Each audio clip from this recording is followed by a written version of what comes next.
El que haya su vida la perderá, y el que pierde su vida por causa de mí la hallará. Señor, bendice tu palabra en esta noche. Te pido tu ayuda, tu bendición. Señor, que salgamos de aquí edificados. En Cristo Jesús te lo pedimos. Amén. Amén. El versículo clave es el último versículo. Todos los versículos que leímos parecen ir en contra de la lógica humana. Como que chocan con la lógica humana. Y el Señor termina en el versículo 39 diciendo: el que haya su vida la perderá, y el que pierde su vida por causa de mí la hallará.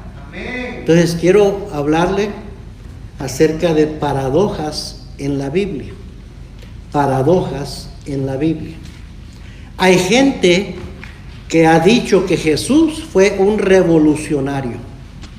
Así le han llamado. Que el Señor no fue ningún revolucionario, pero le han llamado un revolucionario por el mensaje que predicaba. Fue acusado de querer cambiar las tradiciones y costumbres dentro de la cultura y la religión judía. La verdad es que Cristo no vino para abrogar, sino para cumplir la ley. Él no vino para cambiarla, para ir en contra, sino para cumplir la ley. Pero el establecimiento religioso se sentía amenazado por el Señor Jesús, por las multitudes que le seguían. Les daba envidia, les daba celos, que lo buscaban a Él.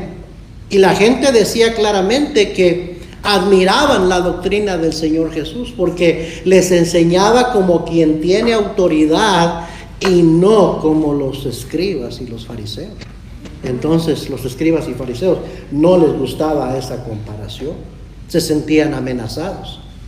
Y el mensaje del Señor los dejó muchas veces rascándose la cabeza, porque la enseñanza del Señor iba en contra de su lógica como religiosos.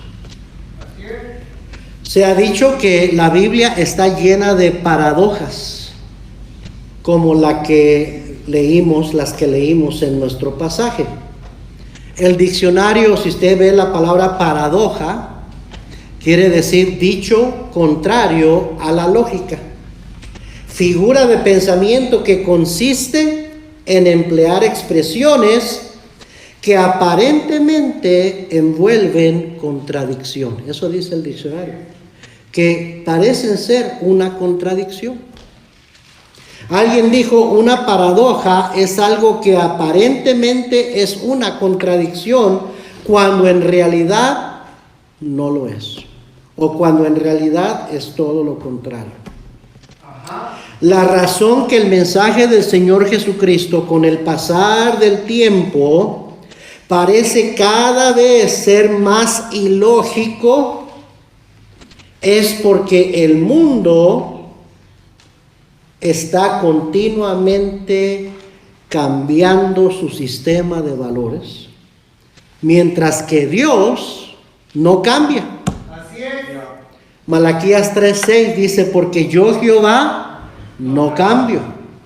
Hebreos 13:8 dice: Jesucristo es el mismo ayer y hoy y por los siglos.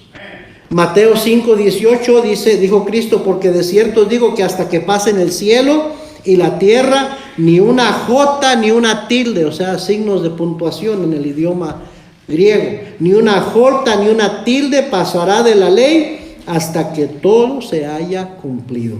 Así es. La palabra de Dios nunca cambia. Amén. Y nunca pasará. Es como un faro de luz que guía en la oscuridad. Eso es lo que dice el Salmo 119.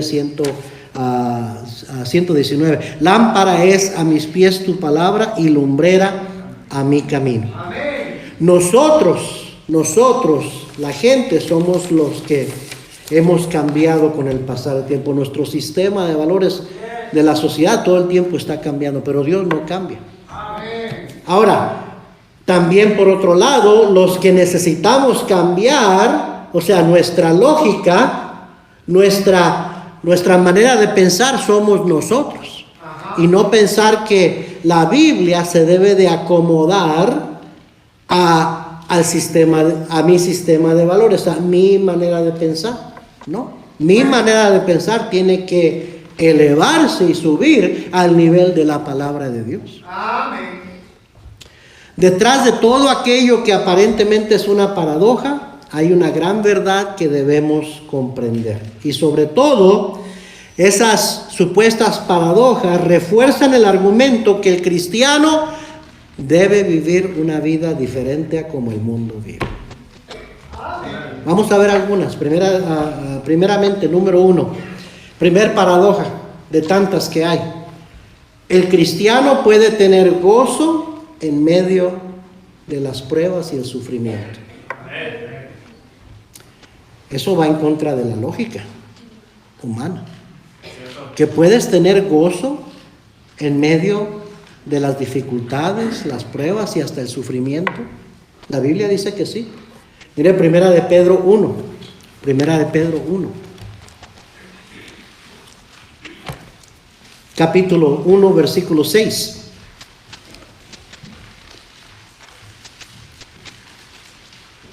Desde el versículo 3. Bendito el Dios y Padre de nuestro Señor Jesucristo, que según su grande misericordia nos hizo renacer para una esperanza viva por la resurrección de Jesucristo de los muertos. Qué bueno que usted y yo tenemos una esperanza viva, ¿verdad? Dice, para una herencia incorruptible, incontaminada e inmarcesible, o sea que no cambia, reservada en los cielos para vosotros. Qué bueno que tenemos la vida eterna. Qué bueno que Cristo dijo, voy a preparar lugar para vosotros, para que donde yo esté, vosotros también estéis. Y es una herencia incorruptible que tenemos reservada para nosotros en el cielo. Versículo 5, que sois guardados por el poder de Dios mediante la fe, para alcanzar la salvación que está preparada para ser manifestada en el tiempo postrero. Versículo 6, en lo cual vosotros os alegráis, y eso causa alegría. Esas verdades, esas promesas nos causan alegría. A veces la vida nos trata mal, a veces venimos de afuera arrastrando la cobija, como dice, de problemas, dificultades o un desánimo, una necesidad, algo que alguien nos hizo, algo que nos pasó. Y venimos a la iglesia y el escuchar la palabra de Dios cambia nuestra actitud y nos alegramos a pesar de que nos está yendo mal. Y es lo que empieza a decir aquí el apóstol, dice, en lo cual vosotros os alegráis, aunque ahora por un poco de tiempo, si es necesario. Ahora, ¿quién determina si es necesario? Dios. Así es. Nada sucede en la vida de un hijo de Dios por accidente, por casualidad. Si Dios no hubiera querido que usted tuviera ese accidente, no hubiera sucedido. Si Dios no hubiera querido que ayer un menso cerrara el candado ahí en la reja y le hiciera perder 3 horas del día, no hubiera pasado. Pero yo creo que Dios estaba tratando de enseñarme paciencia a mí. Y le dije a mi esposa varias veces, se está probando mi paciencia el día de hoy. Y digo yo, ¿quién hizo esa tontería? ¿Por qué? O sea, Edward dijo, a lo mejor fue de broma, pastor. Pues no me estoy riendo, le dije. ¿Verdad? No es chistoso. Pero si algo pasó, no fue accidente. Porque nada sucede en la vida de un hijo de Dios sin que Dios lo permita. Así es. Nada. Ni bueno ni malo. Porque la Biblia dice que Él nos salvó con propósito y que Él tiene un plan para nuestras vidas, una perfecta y agradable voluntad. Quiere decir que Él ya sabe lo que va a pasar el día de mañana, el próximo mes, el próximo año. Pueden ser cosas buenas, pueden ser cosas malas, a nuestro parecer, pero si Él determina que es necesario, Él va a permitir que suceda. Así es. Amén. Eso que está sucediendo con Irving no es casualidad, no es un accidente. Si está pasando por eso y hay algo de incertidumbre y temor, lo que nos da confianza y esperanza es que si Dios tiene un plan para esto, si no, no lo estuviera permitiendo. Amén. Y si Dios lo está permitiendo es porque quiere enseñarte algo, Irving. Quiere enseñarle algo a tu esposa. Quiere enseñarnos algo a todos tus hermanos en Cristo. ¿Sí o no? Entonces, ¿quién determina si es necesario? Dios. El dueño de nuestras almas, el dueño de nuestros cuerpos, el dueño de nuestras vidas. Porque no somos nuestros, le pertenecemos a Él. Entonces, Él da la vida y Él quita la vida. ¿Sí o no? Dice la Biblia, por Jehová son ordenados los pasos del hombre. Así es que, dice aquí, dice, en lo cual vosotros os alegráis en tu salvación, en la vida eterna, la esperanza que tienes. Dice, aunque ahora por un poco de tiempo, si es necesario, tengáis que ser afligidos en diversas pruebas. Entonces dice, si es necesario. Luego dice, tengáis que ser afligidos. ¿Quién determina que yo tengo que ser afligido? A lo mejor Dios. O sea, por eso me está pasando esto, porque Dios determinó que yo lo necesitaba. Y la promesa ya en Romanos 8:28 es que todas las cosas, a los que aman a Dios, todas las cosas les ayudan a bien. Aún lo malo, aún lo que parece ser malo. Yo siempre lo he comparado a hacer un pastel. Para hacer un pastel de vainilla o de chocolate, ¿qué ingredientes hacen falta? A ver, díganme. Huevos, harina, ¿qué más? Aceite, ¿qué más? Mantequilla, a lo mejor, ¿qué más? ¿Ah? Royal, el baking powder, ¿verdad? La levadura, ¿qué más? Agua o leche, ¿verdad? ¿Sí o no? ¿Qué tal el azúcar? O vainilla, o el chocolate, ¿sí o no? Ahora, creo que hasta para hacer un pastel tiene que llevar una pellizcada de sal, ¿sí o no? Pellizque a alguien y agarre un poquito de sal. Pero lleva un poquito de sal, ¿verdad? Quizás media taza, una taza de azúcar, yo no sé. Ahora, cuando usted agarra todos los ingredientes de un pastel y usted los prueba cada uno individualmente, usted agarra el puño de azúcar y se lo echa en la boca. Demasiada azúcar. O usted agarra la sal y se la echa en la boca. La sal así sola como que no. O la manteca o la mantequilla así, pura. O un puñado de harina seco, écheselo a la boca. ¿Le va a saber bien? No. No le va a saber bien. Un huevo crudo, agárralo y écheselo en la boca. ¿Ah? Pero cuando usted los mezcla todos, y cuando ya sale el producto final, ahora, ¿qué necesita hacerse con el pastel para que se haga un pastel? ¿Meterse a dónde? Al horno, en una temperatura bastante caliente. ¿Ah? Usted métase a un horno y súbale a 225 grados. Pero todos esos pasos y todos esos ingredientes y aún el horno es parte del proceso para que al final salga un rico pastel. Así es. Entonces a veces vemos algo que nos pasa en nuestras vidas y no me gustó, me dolió, me molestó, me causó problemas, pero Dios está viendo el cuadro grande. Amén. Dios está como el maestro hacedor, está agarrando diferentes cosas en la vida, permitiéndolas en nuestras vidas, y la Biblia dice que lo que Él comenzó en nosotros lo perfeccionará hasta el día de Jesucristo. La obra terminada al final va a ser algo bueno, porque Él promete que todas las cosas me van a ayudar a bien. Y si algo me está pasando, si yo soy hijo de Dios, nada de lo que pasa en mi vida es un accidente. Es porque alguien determinó que era necesario, y ese alguien es mi Dios, mi dueño. ¿Sí o no? Entonces dice que a veces va a ser necesario ser afligidos en diversas pruebas, dice, para que sometida a prueba vuestra fe, mucho más preciosa que el oro, el cual, aunque perecedero se prueba con fuego, sea hallada en alabanza, gloria y honra cuando sea manifestado Jesucristo, a quien amáis sin haberle visto, en quien creyendo, aunque ahora no lo veáis, os alegráis con gozo inefable y glorioso. Sí, puedes gozarte aún en las cosas malas de tu vida. Eso va en contra de la lógica. Mire Santiago 1:2, sí, el libro anterior, a Primera de Pedro. Santiago 1:2. Hermanos míos. Entonces, cuando dice hermanos míos, ¿a quién le está hablando? A cristianos. Gracias, a cristianos. La Biblia no es para los inconversos, es para los cristianos.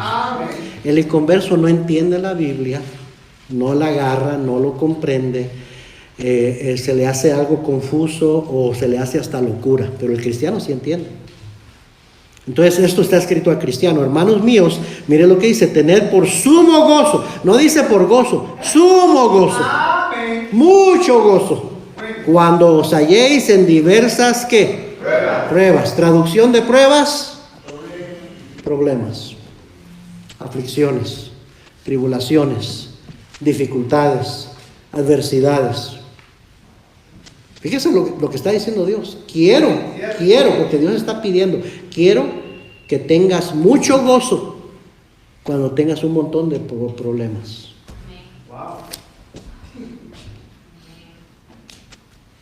Eso va en contra de la lógica.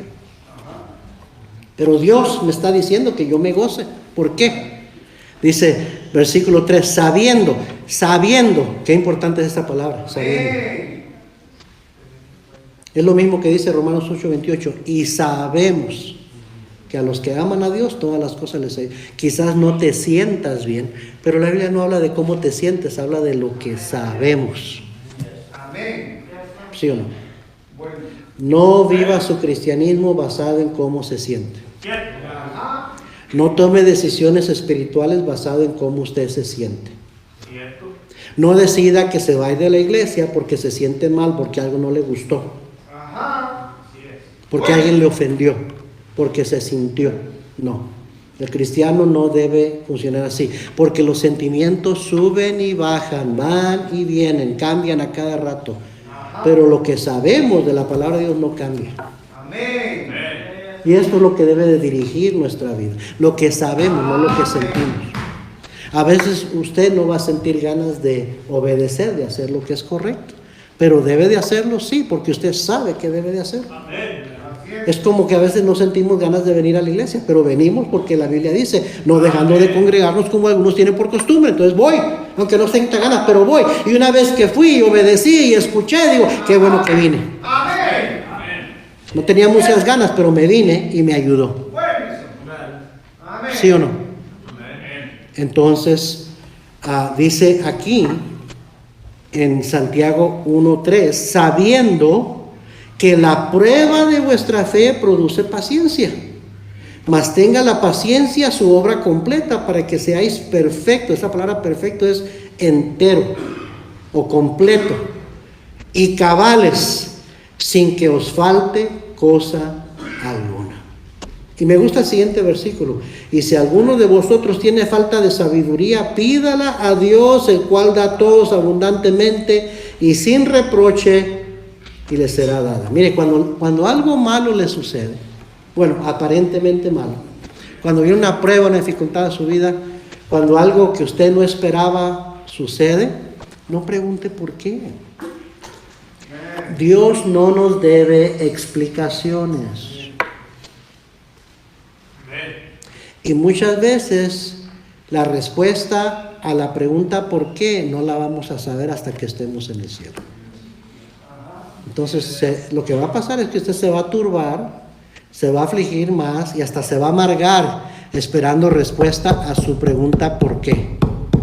No pregunte por qué, pregunte mejor, haga mejor la pregunta ¿qué? ¿Cómo que qué? Sí, ¿qué me quieres enseñar con esto, Señor? Eso sí se vale preguntar.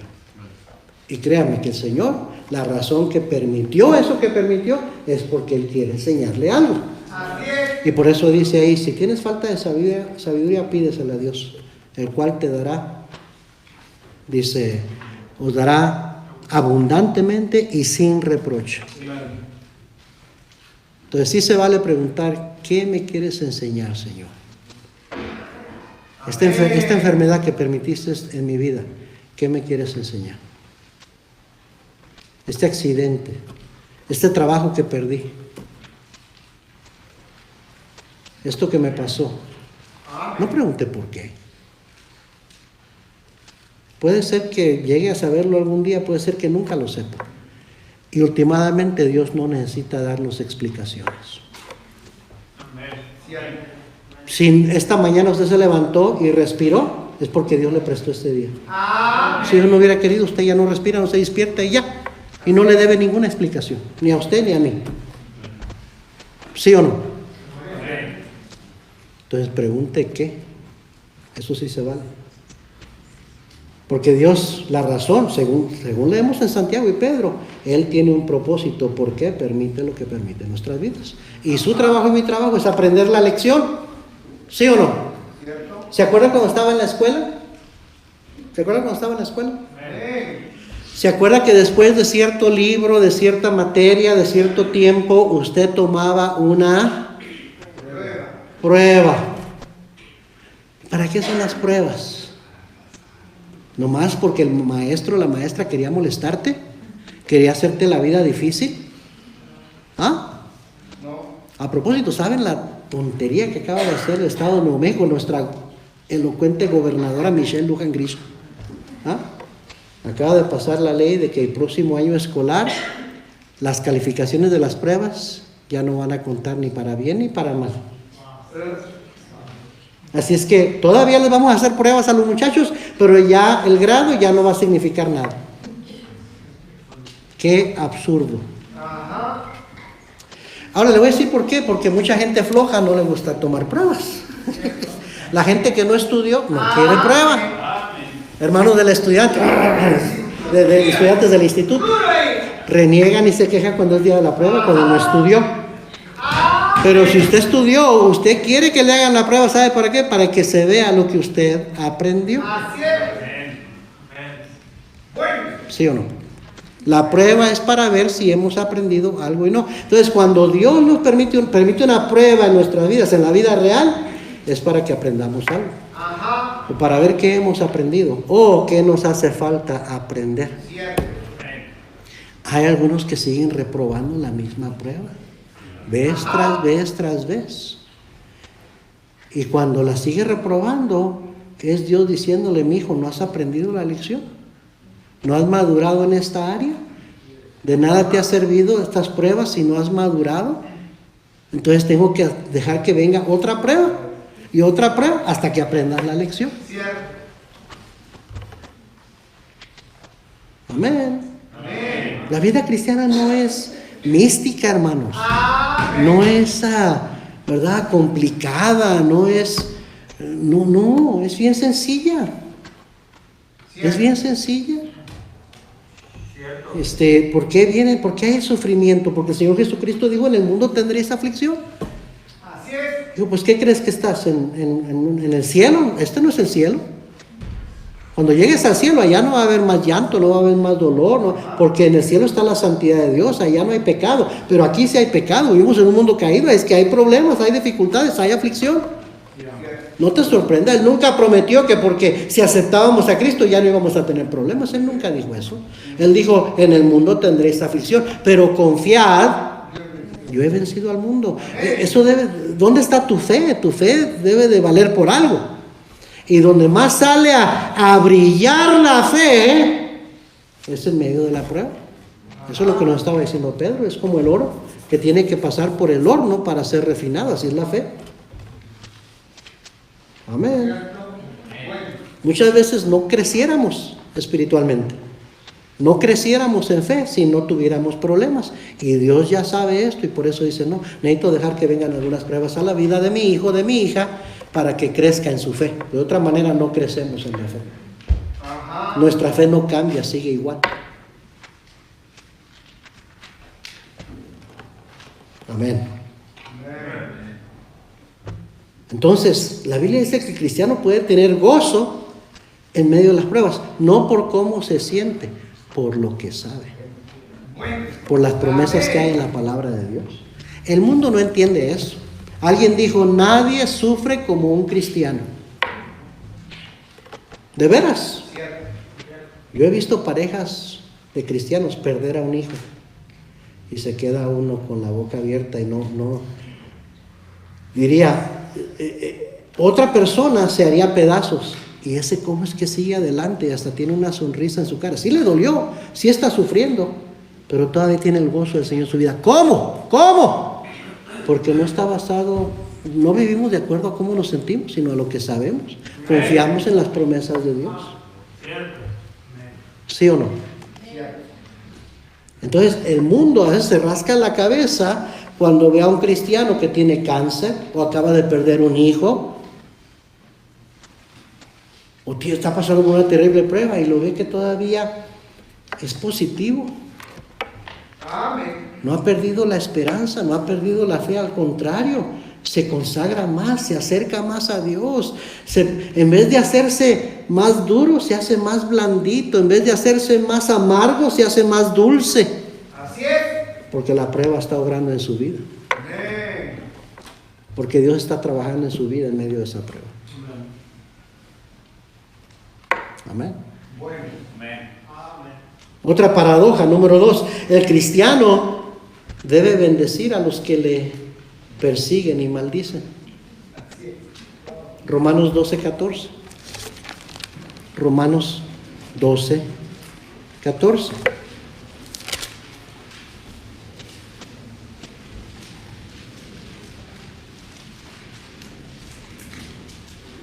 ¿Ya lo encontró? Romanos 12:14, léalo conmigo. Bendecid a los que os persiguen, bendecid y no maldigáis. Versículo 17, léalo conmigo. No paguéis a nadie mal por mal, procurad lo bueno delante de todos los hombres. Versículo 20, léalo conmigo.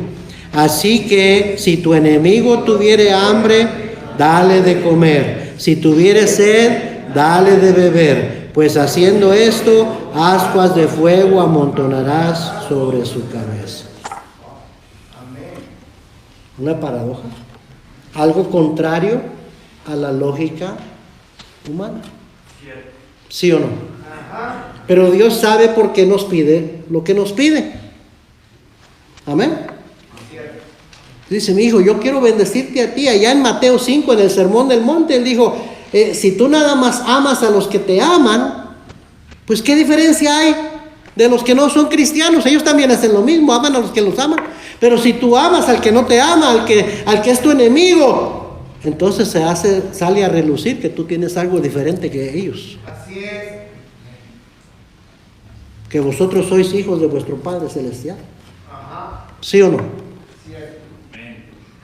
Entonces, el cristiano debe bendecir a los que le persiguen, a los que lo maldicen, a los que le hacen mal, hacer bien, Amén. hacerles bien. Pastor, yo no creo que pudiera hacer eso. No, en tu carne no puedes, necesitas ser espiritual. Así es. Bueno. Necesitas andar en el espíritu, porque en la carne no vas a poder. Amén. Todo cristiano tiene dos naturalezas: su vieja naturaleza carnal, viciada al pecado, y su nueva naturaleza creada según Cristo, la imagen de Cristo.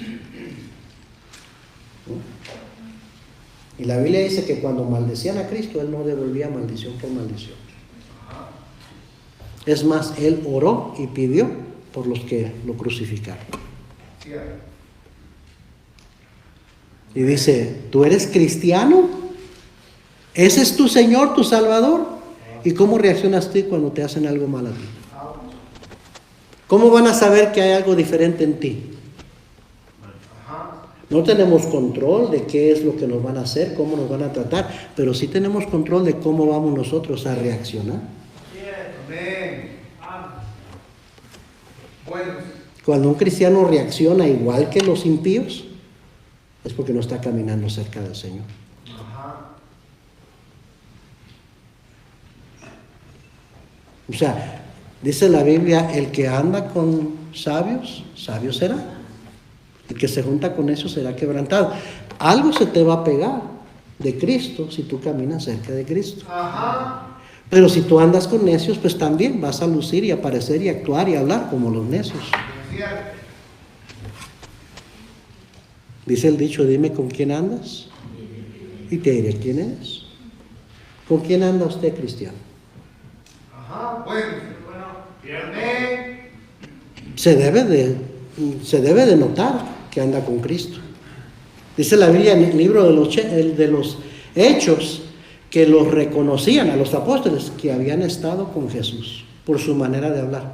Reconocían que habían estado con Jesús. Eran hombres del vulgo, sin letras, no educados, pero su manera de hablar decía que habían andado con Jesús. Amén.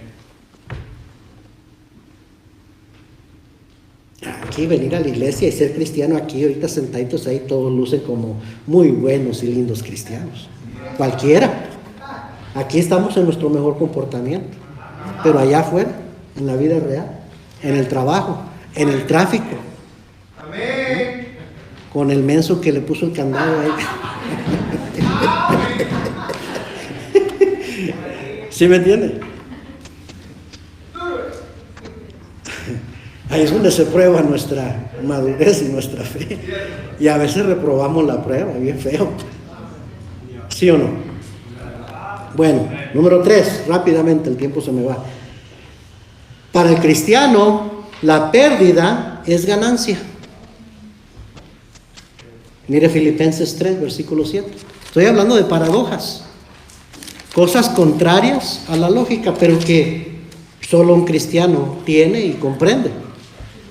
Filipenses 3, 7, ¿ya lo encontró? Pero cuántas cosas eran para mí ganancia, dice el apóstol, las he estimado como pérdida por amor de Cristo. Y ciertamente aún estimo todas las cosas como pérdida por la excelencia del conocimiento de Cristo Jesús, mi Señor, por amor del cual lo he perdido todo y lo tengo por basura para ganar a Cristo. El idioma en el español más antiguo, en la versión antigua de la Reina Valera, dice estiércol. Así se tradujo, porque así es la palabra original, estiércol. ¿Sabe lo que es estiércol usted, verdad? ¿Sabe lo que es estiércol? Decía Pablo, así tengo yo lo que antes era para mí importante, su preparación, sus estudios, su religión, las amistades que tenía, dice, ahora para mí es estiércol. Por la excelencia del conocimiento de mi Señor Jesucristo, por amor del cual lo he perdido todo. Todo lo que era para mí antes lo perdí. Dice, para ganar a Cristo. ¿Sabes qué? Tienes que estar dispuesto de perder para ganar. En la vida cristiana, así es la vida cristiana. ¿Por qué crees que estábamos leyendo que dice el Señor, el que no está dispuesto a dejar padre o madre, el que no renuncia a todo lo que posee, no puede ser mi discípulo? ¿Por qué cree que decía eso el Señor?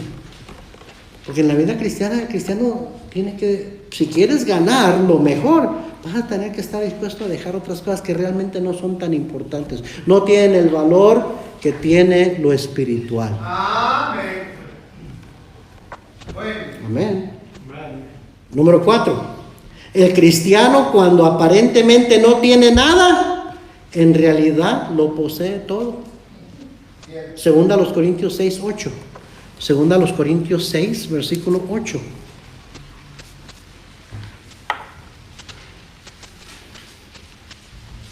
Y aquí está Pablo compartiendo su testimonio y cómo habían sufrido en los caminos del Señor por servir al Señor. Y dice,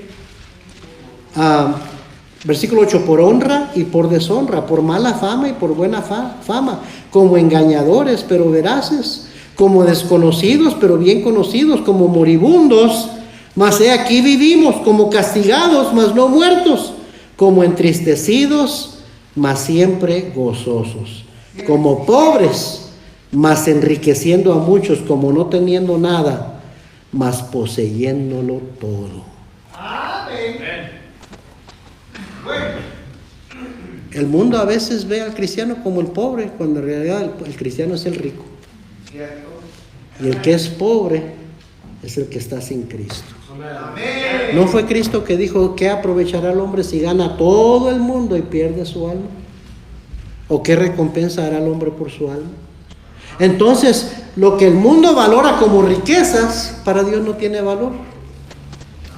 Y lo que el mundo desprecia como nada, esas son las verdaderas tesoros y riquezas. Por eso dijo el apóstol Pablo, como no teniendo nada, más poseyéndolo todo. Si usted tiene a Cristo, usted es rico. Porque Dios, su Padre, dijo, mío es el oro y mía es la plata. Así es. De Jehová es la tierra y su plenitud. Entonces mi Padre es dueño de todo. Yo no soy pobre, soy rico. Soy hijo de Dios, soy hijo del Rey. El Rey de reyes y Señor de señores. No hay límites para lo que Él puede darme. Amén. Entonces no soy pobre, soy rico. El que es pobre es el que no tiene a Cristo. Así tenga millones en el banco, pero no tiene. ¿Qué le pasó al hombre rico? Que murió y estando en el Hades, en el infierno, alzó sus ojos estando en tormento. Mientras que el mendigo Lázaro, que ansiaba saciarse de las migajas que caían de la mesa del rico, murió y fue llevado al seno de Abraham. Amén. Y luego el rico estaba ahí siendo atormentado y diciendo, manda a Lázaro que moje la punta de su dedo en agua y me lo ponga en la lengua porque estoy aquí quemándome, estoy siendo atormentado. Y le dice a Abraham, ya de allá no pueden pasar acá ni de aquí para allá. Ya te amolaste, hijo. Y todas tus riquezas, acuérdese que el rico hacía cada día banquete con esplendidez. Y el pobretón ahí, el muerto de hambre, no tenía nada, que estaba lleno de llagas, que apestaba, que le causaba lástima quizás a la gente al verlo. Ese es el que estaba gozando de la vida eterna, mientras el ricachón estaba quemándose en el infierno. Si usted tiene a Cristo, usted es rico. Ya deje de quejarse de las circunstancias, ya deje de estar envidiando a los impíos. Usted tiene a Cristo, usted tiene lo más importante. Amén. Número 5, el cristiano da para recibir. Lucas 6:38. No, pero ¿cómo está eso? ¿Cómo voy a dar si no tengo?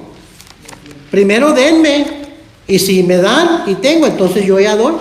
Así piensa el mundo. Y quizás algunos de tus amigos o compañeros de trabajo te van a decir, vas a la iglesia y luego ahí das parte de tu cheque, das una ofrenda. Ahí en la iglesia nomás quieren quitarte tu dinero.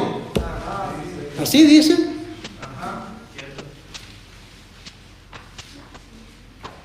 Porque no entienden. Porque no tienen un Espíritu Santo, porque no comprenden. No comprenden primeramente que yo no soy dueño de nada. Dios es dueño de todo. Yo soy nada más un administrador. Y que en realidad lo que doy no es mío, es porque Dios me lo dio. Y si yo quiero que Él me dé más, entonces yo necesito poner a prueba mi fe y dar. ¿Sí o no? Lucas 6:38, ¿ya lo encontró? ¿Qué dice? Léalo conmigo. Dad y se os dará. Medida buena, apretada, remecida y rebosando darán en vuestro regazo. Porque con la misma medida con que medís, os volverán a medir. No dice, te darán para que des. Dice, dad y se os dará. Medida buena, apretada, remecida, rebosando. Amén. Cuando Dios da, Dios da. Pero esto va en contra de la lógica. Va contrario al egoísmo y al materialismo que hay en nuestra sociedad. Número 6. El cristiano se hace ignorante para hacerse sabio. Primera a los Corintios 3:18. Primera a los Corintios 3:18.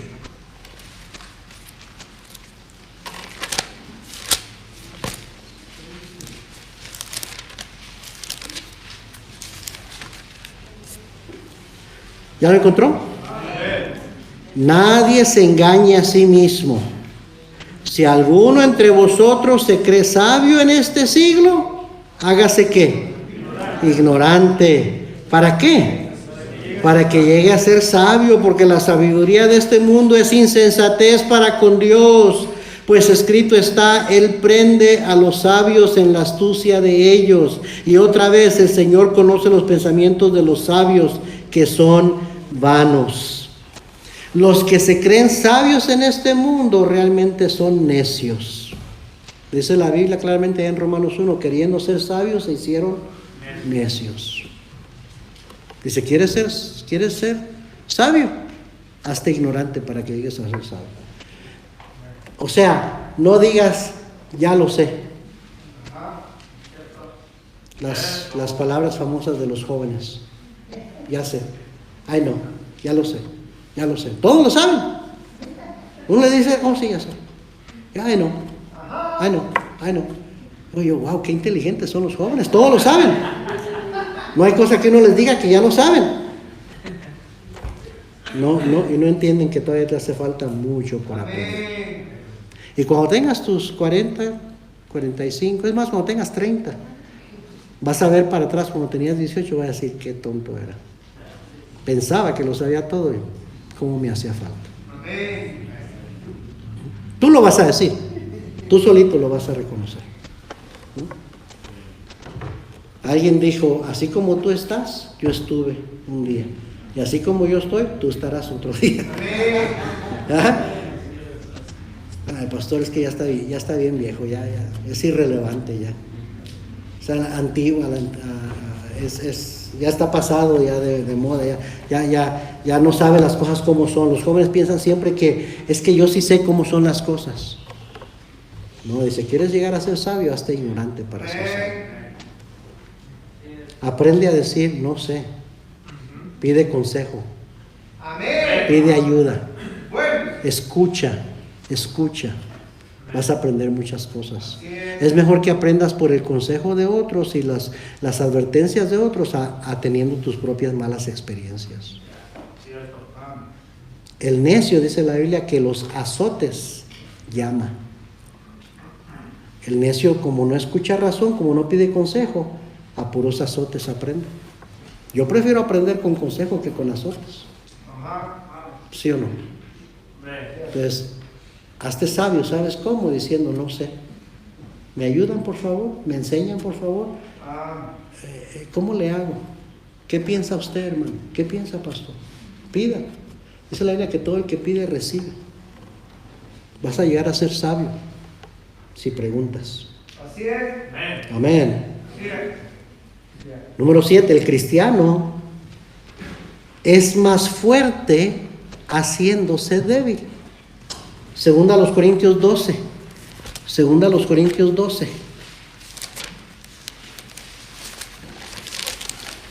Segunda a los Corintios 12, versículo 9.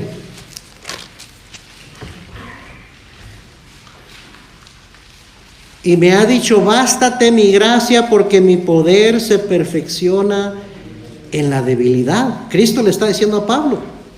Por tanto, dice Pablo, de buena gana me gloriaré más bien en mis debilidades. ¿Para qué? Para que repose sobre mí el poder de ¿quién? De Cristo. Por lo cual, por amor a Cristo, me gozo en las debilidades, en afrentas, en necesidades, en persecuciones, en angustias. Porque cuando soy débil, entonces soy fuerte. Fue Pablo, mire allá adelantito, Filipenses capítulo 4, versículo 11.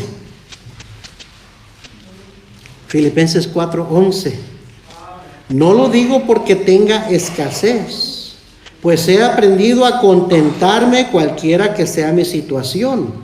Sé vivir humildemente y sé tener abundancia. En todo y por todo estoy enseñado, así para estar saciado como para tener hambre, así para tener abundancia como para padecer necesidad. Mire, hermano, no se queje porque un día no tiene carne para comer. Dele gracias a Dios por el taquito de frijoles o por el arroz. Amén. Y de repente el Señor le bendice, puede ir a echarse un steak, hermano Sergio. Le he estado prometiendo un steak mucho tiempo. Se puede echar un bistec de 16 onzas, de 18 onzas, de 24 onzas, ¿verdad? Y de repente no hay, pues, un espagueti con, ¿verdad? Nomás para eso hay. No se queje cuando le hace falta, dele gracias a Dios por todo. Amén. Esa es la actitud que tenía el apóstol. Dice, yo sé tener abundancia y también sé vivir humildemente. A veces me falta y no tengo, pero está bien, tengo contentamiento. Dice la palabra de Dios que gran ganancia es la piedad, o sea, la vida cristiana, acompañada de contentamiento. Porque nada hemos traído a este mundo y sin duda, nada, ¿qué dice? Podremos sacar. ¿Ha visto usted alguna vez una procesión a un funeral donde llevan al muerto en el ataúd y detrás del muerto un camión de mudanza con todas sus pertenencias para que se las lleve con él? Así como entramos a esta vida desnudo, así salimos. ¿Sí o no? Sin nada, decía el pastor Hernán Cortés. Pero mire lo que dice al final el apóstol Pablo, versículo 13, uno de los versículos más famosos que hay. Y cómo le gusta a cristianos repetir este versículo. Cómo nos anima a escuchar este versículo. Léalo conmigo. Todo lo puedo en Cristo que me fortalece. Pablo decía, yo entendí, se me prendió el foco, entendí al Señor. Sé débil. Reconoce que tú no puedes y yo te voy a dar mis fuerzas. Pero entre más tú piensas que tú puedes, no la vas a hacer. Porque el poder de Dios se perfecciona en la debilidad. Entonces, cuando nos hacemos débiles y le decimos, Señor, yo no puedo, el Señor nos da su fuerza para poder. Cuando somos débiles, somos fuertes. ¿Sí o no? Es una paradoja. Es una paradoja, el mundo se rasca la cabeza. ¿Sí me está siguiendo? Amén. Número 8, el cristiano se humilla para ser exaltado. ¿Qué dice la Biblia? Dios da gracia a los humildes, Él resiste a los soberbios. Humillaos pues bajo la poderosa mano de Dios para que Él os exalte cuando fuere tiempo. Porque todo el que se enaltece será humillado, el que se humilla será enaltecido. Entonces el cristiano se humilla para ser exaltado. Amén. Número 9, el cristiano sabe que siendo el último, será el primero. Vivimos en un mundo donde todo el mundo quiere ser primero. ¿Sí o no? Pero dijo el Señor, no. El cristiano no debe vivir así. Mateo 19. Mateo 19, versículo 30. Ya nada más me queda este y el último.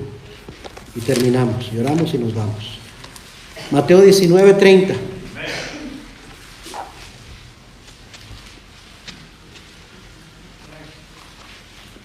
¿Ya lo encontró? Léalo conmigo. Pero muchos primeros serán postreros y postreros primeros. Es la ley de Cristo. La ley de Cristo va en contra de las leyes humanas. Cristo dice, no, para mí el primero es es el último. Y el que es primero se queda el último. Y número 10,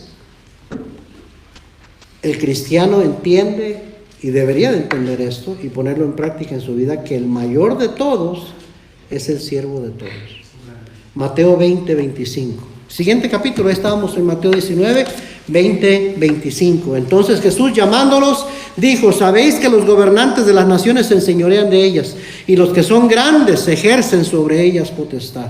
Mas entre vosotros no será así. Le está hablando a sus discípulos. Mas entre vosotros no será así, sino el que quiera hacerse grande entre vosotros será vuestro ¿qué? Servidor. Y el que quiera ser el primero entre vosotros será vuestro ¿qué? siervo como el Hijo del Hombre. O sea, Cristo no vino para ser servido, sino para servir y para dar su vida en rescate por muchos. Y Él es nuestro Maestro. Y Él vino a servir, no vino a ser servido. Y Él es el Rey de Reyes y el Señor de Señores. Le dijo a sus discípulos, no copien lo que hace el mundo, porque el mundo, los gobernantes, los ricos, los de posición, otros les sirven a ellos, pero no. Para mí el grande es el que sirve. Amén. El mayor es el que sirve. Mire Isaías 55. Isaías 55. Ahora, ¿por qué a veces estas cosas nos parecen ir en contra de la lógica? Porque es que el mundo no entiende estas cosas. Isaías 55, 8. Aquí está el porqué. Bien sencillo de entender. Versículo 8 de Isaías 55. ¿Ya lo encontró? Léalo conmigo. Versículo 8 y 9. ¿Listos? Porque mis pensamientos no son vuestros pensamientos, ni vuestros caminos mis caminos, dijo Jehová. Como son más altos los cielos que la tierra, así son mis caminos más altos que vuestros caminos, y mis pensamientos más que vuestros pensamientos. Dios dice, no, es que tú tienes una manera muy limitada. El pensamiento de Dios, la mente de Dios está mucho más alto. Y el camino para el cristiano es hacia arriba. De la vida del cristiano es hacia arriba, es buscar las cosas de arriba. Amén. Así es. Mire conmigo 1 Corintios 2 y el último pasaje ya. 1 Corintios 2, versículo 12. 1 Corintios 2, 12. Y ya con eso terminamos. 1 Corintios 2, 12. Y nosotros no hemos recibido el espíritu del mundo, sino el espíritu que proviene de Dios. ¿Para qué? Para que sepamos lo que Dios nos ha concedido. Lo cual también hablamos, no con palabras enseñadas por sabiduría, ¿qué? Humana, sino con las que enseña el Espíritu, acomodando lo espiritual a lo espiritual. Pero el hombre natural, o sea, el hombre inconverso, el hombre que no tiene a Cristo, el hombre natural, no percibe las cosas que son del Espíritu de Dios, porque para él son ¿qué? Locura, y no las puede ¿qué? Entender, porque se han de discernir o comprender ¿cómo? Espiritualmente. En cambio, el espiritual, ¿quién es el espiritual? El que tiene el Espíritu Santo. ¿Quién tiene el Espíritu Santo? El cristiano. En cambio, el cristiano, el espiritual, juzga todas las cosas. Esta palabra juzga quiere decir comprende todas las cosas, pero él no es juzgado de nadie, o él no es comprendido de nadie. Eso quiere decir, esa palabra juzga ahí 2 veces aparece. Quiere decir comprende. El espiritual comprende todas las cosas que la gente que no es cristiano no comprende. Y dice, pero él no es comprendido de nadie. Muchas veces lo van a ver ustedes, sus familiares, sus amistades, sus compañeros de trabajo que no son cristianos, y se van a rascar la cabeza y lo van a criticar y van a decir, estás loco. No lo van a entender, pero usted hace lo que hace porque usted sí entiende las cosas que ellos no entienden. Versículo 16, porque ¿quién conoció la mente del Señor? ¿Quién le instruirá? Mas nosotros, los cristianos, tenemos ¿qué? La mente de Cristo. Aquí está la mente de Cristo. Y tenemos su Espíritu morando en nosotros para que nos da el discernimiento para comprender cosas que antes no comprendíamos. ¿Sí o no? Entonces, hermanos, los que son paradojas en realidad no lo son. Cosas que van en contra de la lógica en realidad no. Tienen perfecto sentido para el que tiene al Espíritu Santo y las comprende.